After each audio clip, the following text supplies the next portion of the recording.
দুনিয়াতে যত অদ্ভুত অদ্ভুত প্রশ্ন সব আপনি মুসা আলাইহিস সালামের মাথা থেকে পাবেন। বিভিন্ন বিষয়ে আল্লাহরে প্রশ্ন করতেন। সাইয়েদনা মুসা আলাইহিস সালাম আল্লাহরে বললেন, আল্লাহ আপনি আমার এমন একটা জিকির শিখাইয়া দেন যে জিকিরটার শব্দ আপনি আর আমি ছাড়া কেউ জানবে না।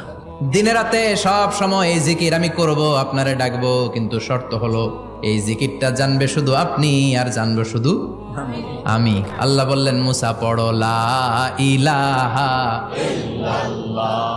মুসা আলাইহিস সালাম কয়, মাবুদ এটা তো জাতীয় জিকির, সবাই জানে। আমি তো চাইছি এক্সেলেন্ট একটা জিকির, কারো কাছে নাই, শুধু আমি জানবো আর আমি পড়বো।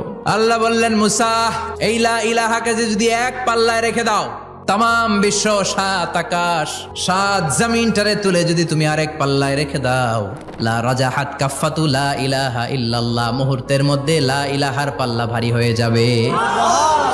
ও মুসা, তুমি যতই এক্সক্লুসিভ জিকির চাও, লা ইলাহার চেয়ে দামি জিকির আমার কাছে নাই।